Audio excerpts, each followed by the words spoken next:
Okay, so we're going to be graphing patterns and checking out patterns. We're going to be using charts to create our ordered pairs. Okay. And from those charts, we're going to graph lines, and we're going to use the lines to make comparisons between different information. So before we get started, last night's homework, we're going to locate and name the ordered pair for each point. So on your whiteboards, let's work on problems 1 through 4.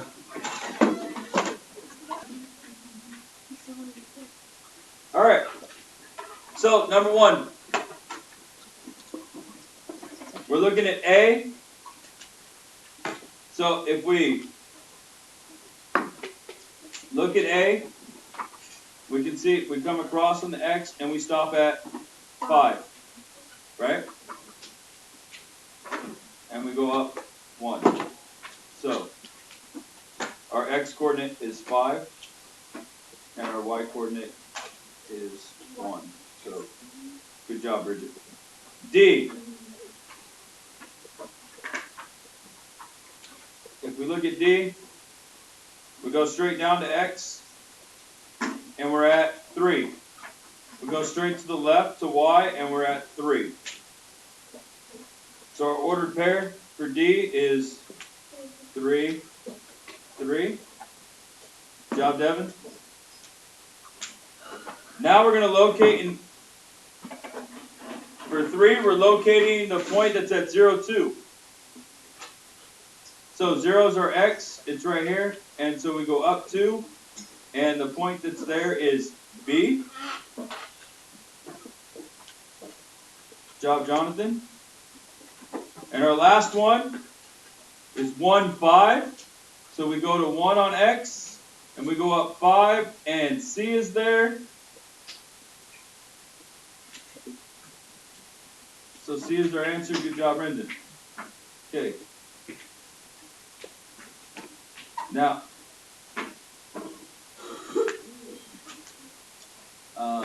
Mr. Yang, please raise the board. Now we're going to look at a pet care facility that holds 3 dogs per kennel. They also hold 6 cats per kennel, and we're going to find the total number of dogs and cats held in 1, 2, 3, and 4 kennels. On the next slide, we're going to graph the results of the ordered pair as ordered pairs. So the first thing we have to do is fill this out.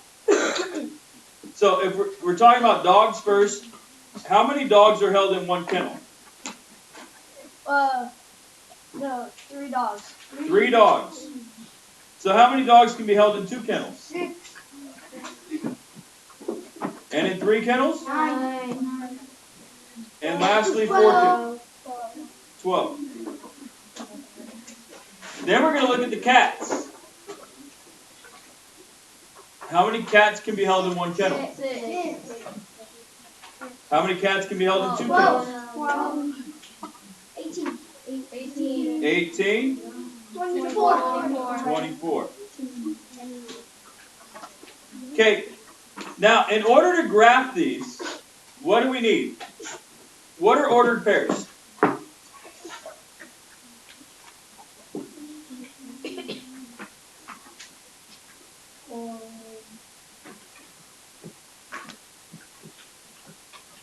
What does the first number in an ordered pair represent? Yes. The X coordinate, right? Or the X, a number along the X axis.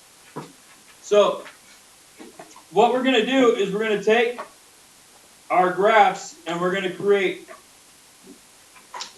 let X represent something. So X is going to represent the number of kennels for both of these. So Y is going to represent the number of dogs and the number of cats. Okay? So now when we get to our next thing, you guys should be able to figure out how we're going to create our ordered pairs. So check it out. We're going to start by graphing our dogs. So in one kennel, we can put how many dogs? 3.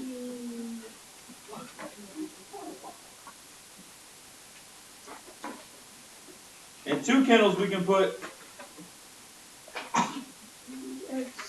6 dogs. In 3 kennels, we can put, 9. and in 4 kennels, we can put 12. Now, I connect my dots, and there's my graph. Okay? Now, we go to cats. In one kennel, how many cats can we hold? 6. And in 2 kennels? 12. And in 3 kennels? 18. 24. And in 4 kennels? 24. And then I connect my dots.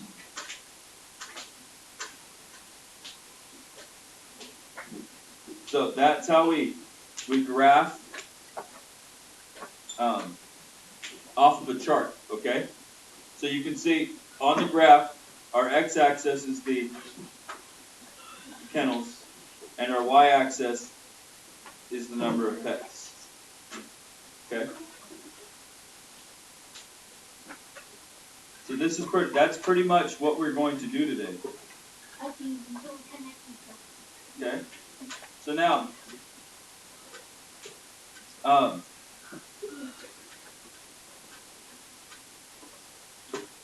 we're going to do the same thing. We're going to talk about Brandy and Ruchi, and they build toys. Brandon can build 2 toys in an hour, and Ruchi can build 4 toys in an hour. So we're going to find the total number of toys it can build in 1, 2, 3, and 4 hours, and then we're going to graph the results as ordered pairs. Okay? So,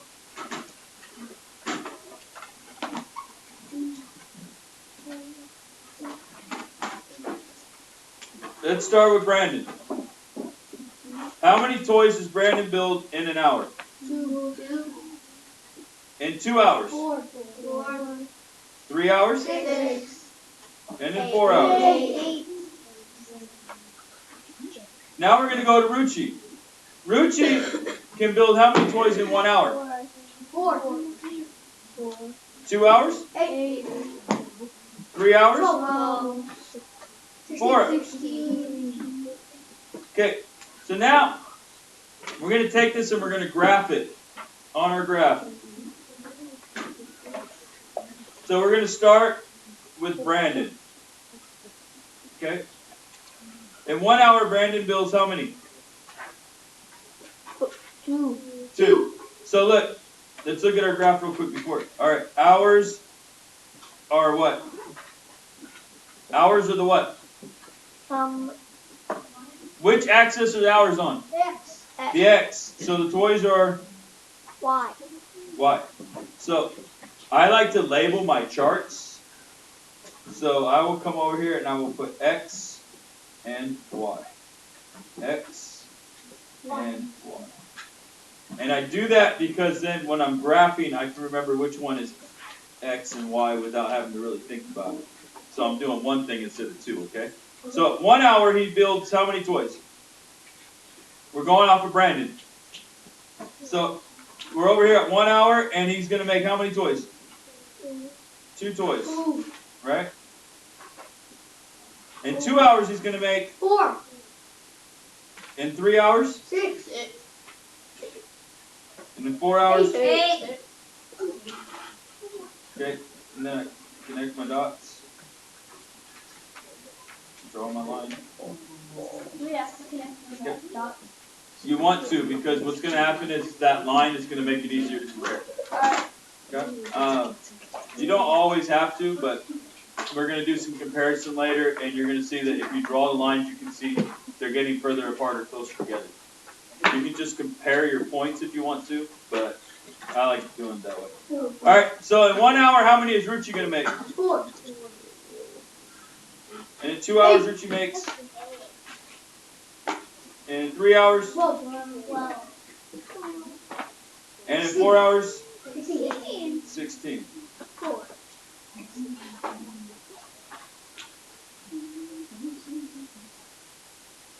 So, what happens between the number of toys that Ruchi and Brandon make the longer the more hours that pass by? 60. What happens to the difference between the number of toys that Brandon and Ruchi make with the more hours that pass by?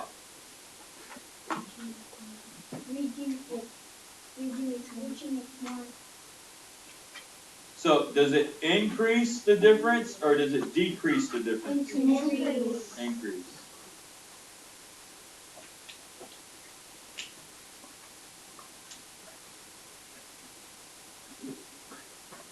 Alright. This is in our book. This is in your book, so you need to open up your book now for example number 1. 531. It's on page 531. We're going to talk about renting bicycles.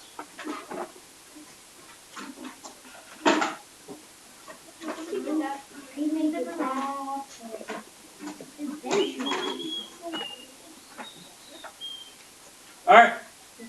So example number 1. Tricia and her friends decide to rent bicycles to run another weekend trip.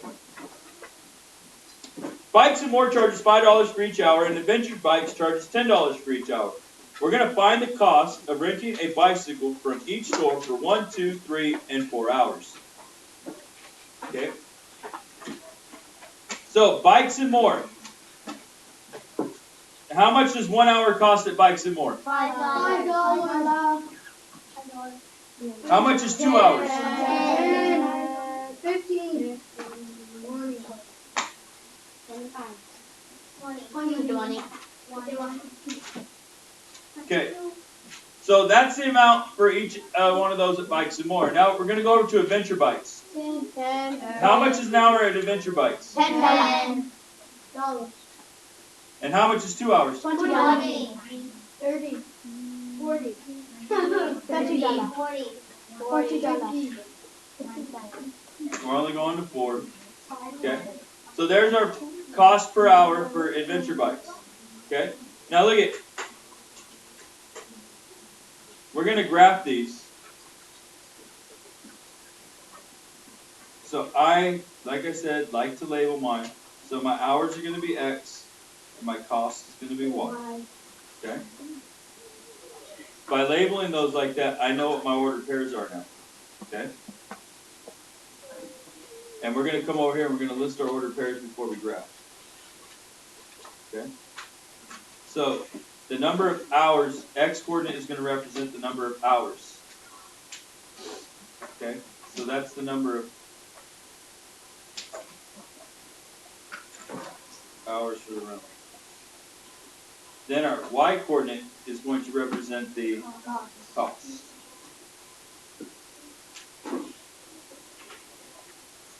Alright? So, we're going to look at Bikes and More first. So on Bikes and More, 1 hour was 5. 2 hours was 10. 3 hours was 4 hours was 20. 1. Then we go 10. to Adventure. Oh,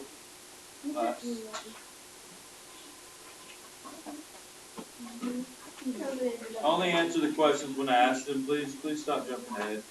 Alright. So 1 hour at Adventure Bikes was what? $10. 2 hours was $20. 3 hours $3. and 4. $40. Thank you. Okay. Now, we want to know how much more it would cost to rent bicycles for 3 hours from Adventure Bikes than Bikes and More. So what we're going to do is we're going to find the 3 hour mark, which is here. We're going to take our 30.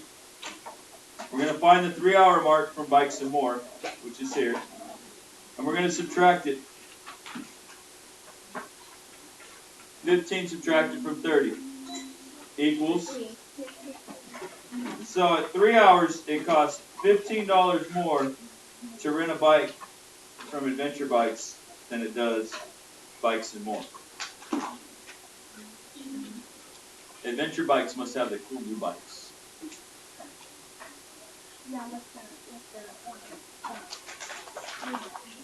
Like the what? The gears. Gears? Yeah. Is that the cool new brand? No.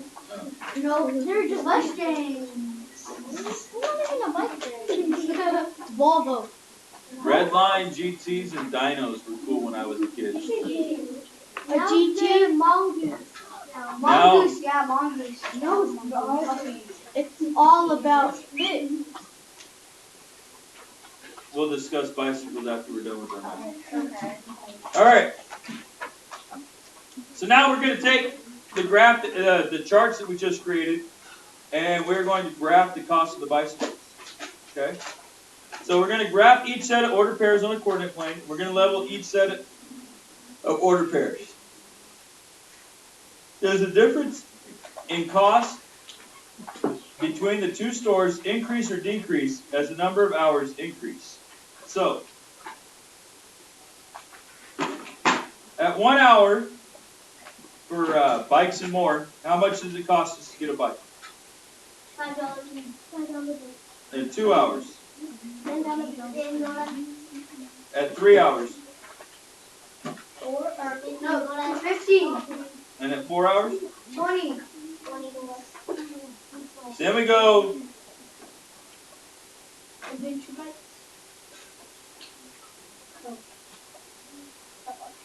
now, and this is why I don't really draw my line, because I'll come down here and I'll do this, and I'll use black, and I'll say bikes and more.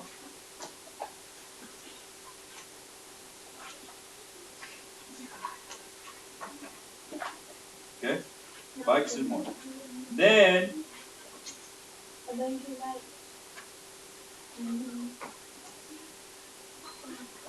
I can change my color and say adventure bikes at 1 hour it costs $10. At $2 it's 2 hours it's what? $20. 3 hours it's, 30. and at 4 hours. 40. So now I can connect this line, Nothing. okay? And then I come down here and I say okay, and that's adventure bikes. Can you stop? Stop me.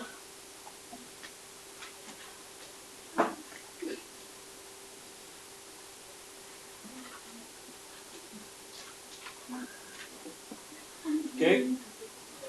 Now,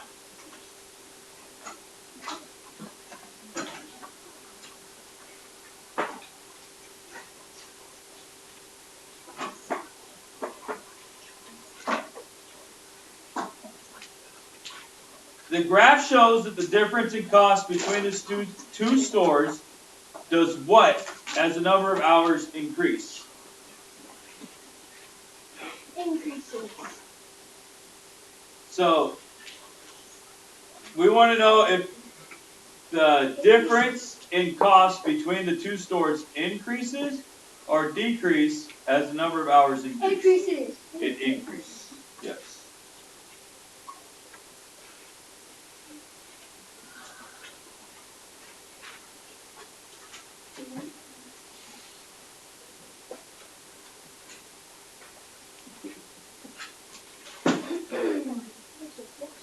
All right. Job so far.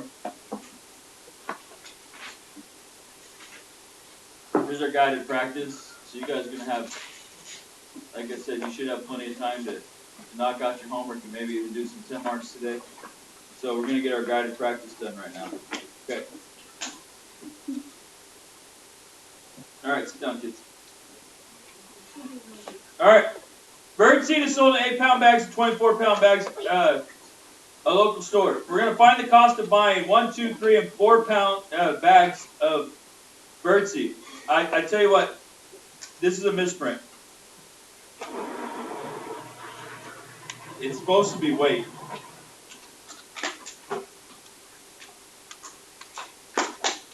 Doesn't change a thing to the problem though. No, but what happened is you see our charts? Yeah. This should be, because of the y-axis would be cost if this was correct. but it's not. Okay, so X is bags. So we're on 8-pound bags. So we have 8, 16, 24, and 32. And Williamson wrote those down. He did a good job. So now we come down here, and we're going to do the 24-pound bags. And we have 24, 48, 72, and 96. Okay? Mr. Williamson and Ms. Standers did a very good job doing both of those.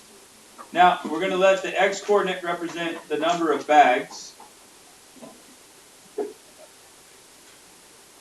And the y-coordinate is going to represent the what? Wait. Weights. Good.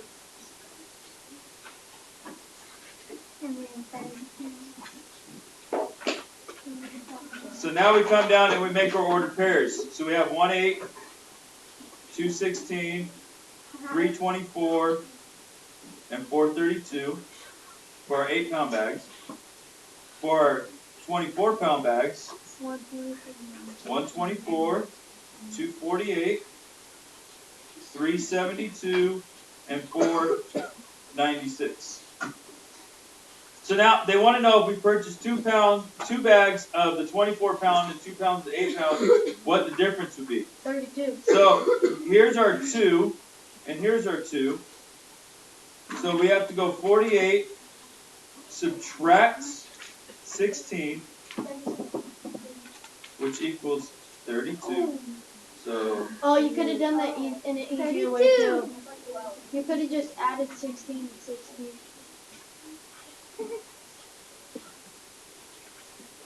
alright, so we ended up with 32 pounds more. Alright.